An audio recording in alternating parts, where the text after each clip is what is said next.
औज़ु बिल्लाहि मिनश शैतानिर रजीम बिस्मिल्लाहिर रहमानिर रहीम। दोस्तों, आज हम सूरह बकरा की आयत नंबर 46 उसका तर्जुमा और तशरीह करने की सादत हासिल करने जा रहे हैं इंशाअल्लाह। दोस्तों, हम ये जितने भी प्रोग्राम्स कर रहे हैं उसका मकसद सिर्फ एक है कि किसी तरह से हमारे भाइयों को जो स्पेशली सब कॉन्टिनेंट्स के अंदर रहते हैं उनको कुरान की समझ आनी शुरू हो जाए। हमारी ज़ुबान अरबिक नहीं है, इसलिए हमें कुरान को समझने के लिए जद्दोजहद करनी पड़ती है, कोशिश करनी पड़ती है। लेकिन इसका यह मतलब हरगिज़ नहीं कि हम कुरान को फॉर ग्रांटेड ले लें। हम इमाम साहब के पीछे खड़े हों या कहीं और कुरान को पढ़ रहे हों या सुन रहे हों, आप यकीन करें 1 या 2% के अलावा हम में किसी को कुरान की समझ नहीं आ रही होती। हम सुम्मुन बुकमुन उमयुन की तरह हम बिहेव कर रहे होते हैं, बस हाथ बांधकर खड़े हो जाते हैं या बैठ जाते हैं, सुनने की कोशिश करते हैं, लेकिन बिल्कुल हम उससे नाबलद रहते हैं। हमारे प्रोग्राम्स का मकसद यही है कि कुरान जो कि समझने के लिए उतरा है, जो अल्लाह ताला का मास्टरपीस है, जो अल्लाह ताला का सबसे उम्दा कलाम है, हम किसी ना किसी तरह से उसको समझ पाएं। तो आए हम 46 आयत को तर्जमे के साथ और फिर तशरीह के साथ समझने की सादत हासिल करते हैं। अल्लज़ीना, वो लोग, यज़ुन्नूना, ज़न का मतलब गुमान, यकीन का होता है। यहां पर इससे मुराद है यकीन। या देखें, शुरू के अंदर आया, इसका मतलब वो, यज़ुन्नूना और वाव और नून ने इसको जमा का सीगा बनाया। जो ये यकीन किए हुए हैं, किसका यकीन किए हुए हैं और कौन यकीन किए हुए हैं? अन्नहुम, अन्ना बेशक, हुम का मतलब फिर वो ज्यादा, यानी दे इंग्लिश के अंदर हम इसको कहते हैं। किसका यकीन किए हुए हैं वो? मुलाकू, मुलाकू उर्दू के अंदर मुलाकात से है। मुलाकू मुलाकात का, अल्लाह ताला से मिलने का यकीन किए हुए हैं। किसके साथ? रब्बिहिम, अपने रब के साथ। व अन्नहुम, और बेशक वो, इलैही, उसी की तरफ, राजिऊन, पलट जाने वाले हैं, लौट जाने वाले हैं। दोस्तों, ये जो आयत एक इंतहाई मुख्तसर मगर इंतहाई जामे आयत है, ये अपने अंदर पूरी एक आइडियोलॉजी समोए हुए है। ये आइडियोलॉजी कौन सी है? पूरी इंसानियत की बाइफर्केशन हो जाती है, पूरी इंसानियत की तकसीम हो जाती है। एक वो लोग जो अल्लाह से मुलाकात के ऊपर यकीन रखते हैं और एक वो लोग जो अल्लाह से मुलाकात के ऊपर यकीन नहीं रखते हैं। अब जो लोग अल्लाह से मुलाकात के लिए यकीन रखे हुए हैं अपने दिल के अंदर, तो दोस्तों आप जरा सोचें उनका रवैया क्या होने जा रहा है। वो अपने हर तर्ज अमल के अंदर इस बात को हर वक्त, अगर हर वक्त ना सही, कम से कम जब भी उनको ये याद आ जाता है तो वो अपने रवैये को उस तरह से ढालते हैं कि आखिरकार उनकी मुलाकात उस रब की तरफ होनी है। और इस नहायत ज़बरदस्त और आखिरत वाली मुलाकात की ही प्रैक्टिस है दोस्तों ये नमाज, जो 5 वक्त अल्लाह ताला ने हमारे ऊपर फ़र्ज़ कर दी हुई है। हम 5 वक्त नमाज अदा करके इस बात का इआदा कर रहे होते हैं कि आखिरकार हमने एक दिन जाकर अल्लाह के सामने खड़े हो जाना है और उनसे मुलाकात करनी है। अगर ये आइडियोलॉजी, अगर ये नज़रिया हमारे दिलों के अंदर कायम है तो हमें किसी कैमरे की, दुनिया के अंदर जो लगे होते हैं, खबरदार ये कैमरे की आंख आपको देख रही है और ये और वो और गार्ड्स खड़े हैं और पता नहीं क्या क्या, हमें इसकी ज़रूरत ही नहीं। ये तो इतना बड़ा चेक है, ये तो इतना बड़ा एक आप समझ लें एक थाम है, एक रुकावट है उन बुराइयों के खिलाफ जिसका हम अंदाजा ही नहीं कर सकते।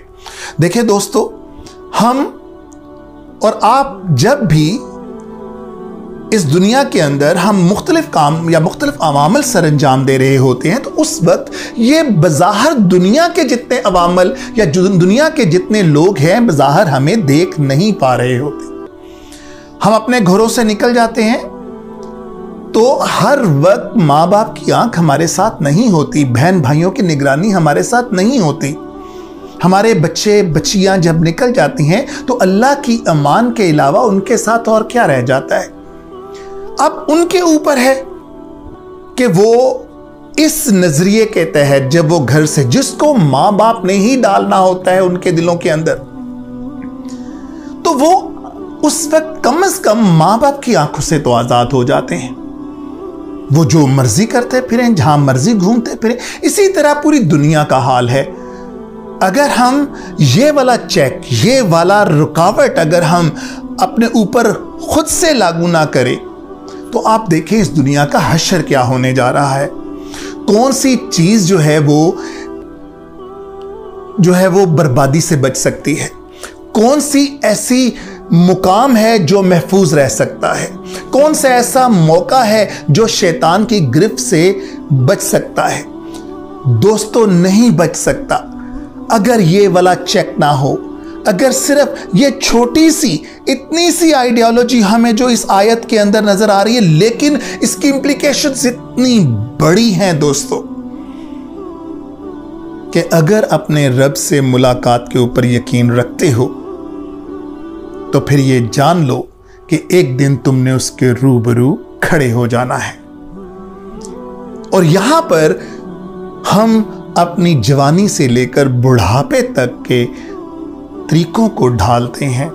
हम हर वो काम करने की कोशिश करते हैं जिसमें हमारा अल्लाह ताला राजी होता है।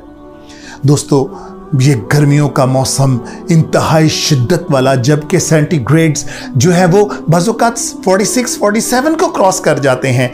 हमारी बच्चियां काले रंग के बुरकों के अंदर, जिसके अंदर वैसे ही गर्मी 7 गुना तेज हो जाती है, मलबूस लिपटी हुई जाती हैं। यकीन करें दिलों से दुआएं निकलती हैं कि या अल्लाह इनको अपने हिफ्ज़ व अमान के अंदर रखना। क्यों? क्या वजह है? क्यों नहीं वो बाकी जनरेशन जो कि दूसरी तरफ खड़ी हुई है, जो कि आज स्लोगन्स बुलंद करते हुए महसूस हो रही है कि हमारा जिस्म हमारी मर्जी। असल में ये वो ग्रुप है जो अभी इतना डेयरिंग, इतना जुर्रत वाला नहीं हुआ कि अल्लाह कह सके कि हमें अल्लाह ताला से मुलाकात के ऊपर यकीन नहीं, या हम अल्लाह ताला के ऊपर यकीन नहीं रखते। नहीं, अभी इनकी ये जुर्रत नहीं हुई। लिहाजा ये वो एजेंट्स हैं जो कि हमारे मुआशरे के अंदर सरायत कर रहे हैं, जो कि इस तरह से अपने आप को नुमाया करते हैं और इस तरह से इनडायरेक्ट ये मैसेज देने की कोशिश करते हैं कि हम जो चाहे मर्जी करते फिरे। इनके दिल में रत्ती बराबर भी ये डर नहीं होता कि एक दिन इनको खुदा के रूबरू जाके खड़ा हो जाना होता है। इनके लिए ये दुनिया, ये सब कुछ इनके लिए यही है। जब ये सब कुछ यही है तभी ये जुर्रत निकल सकती है कि मेरा जिस्म मेरी मर्जी, मैं जिस तरह से मर्जी इसकी नुमाइश करते रहूं या करता रहूं। लेकिन जिनको जरा सा भी इस मुलाकात के ऊपर यकीन है दोस्तों, वो कभी ये जुर्रत कर ही नहीं सकता। हम क्यों अपने आप को रोके रखें? क्यों गुनाह की लज्जतों को हम अपने जिस्मों के ऊपर तारी ना कर लें, अपने जहनों के ऊपर तारी ना कर लें? क्यों हमारी आंखें गुनाह से क्यों फायदा ना उठाएं? क्यों? क्योंकि हम जानते हैं कि इनकी पुरसिश होने जा रही है। अगर इनकी पुरसिश होने जा रही है, अगर हमने जाकर अल्लाह ताला से मुलाकात के लिए खड़े हो जाना है और फिर हमसे सवालों जवाब होने हैं, आप ज़रा तसव्वुर करें अपने जहन के अंदर ज़रा थोड़ी सी देर के लिए कि आप अल्लाह ताला के सामने खड़े हुए हैं और आपसे पूछा जा रहा है और आप दिल के अंदर हसरत लिए हुए हैं कि काश एक मौका और मिल जाए, लेकिन अब वो मौका नहीं मिलने जा रहा, क्योंकि ये जो मुलाकात है ये असल में एक कसौटी होगी जिसके ऊपर हमारे नामा अमाल जांचे जाएंगे।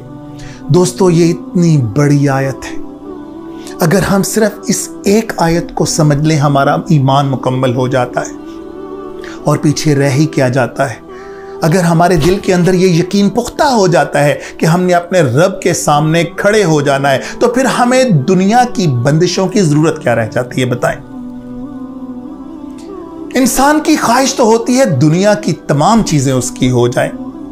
बाज़ौकात उसके लिए वो सरकश हो जाता है, बाज़ौकात वो किसी ना किसी तरह से अपने आप को रोके थामे रहता है। लेकिन अगर उसके पीछे ये नजरिया आ जाए कि मेरा रब मुझे देख रहा है और उससे मुलाकात करनी है, तो आप जरा सोचें, उसके लिए उसका अजर और उसका सवाब भी साथ मिलता रहेगा।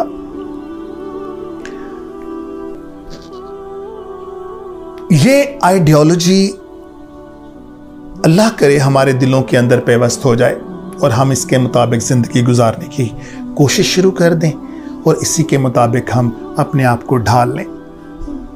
यही है वो कुरान का नज़रिया कि आप समझो कि कुरान के अंदर अल्लाह ताला फरमा क्या रहे हैं। अल्लाह ताला हमें कुरान को पढ़ने, समझने और उसके ऊपर अमल करने की तौफीक अता फरमाए। व आखिरु दावाना अनिल हम्दुलिल्लाहि रब्बिल आलमीन। या नफ्सु इल्लम तग़फ़री ला तजज़ई।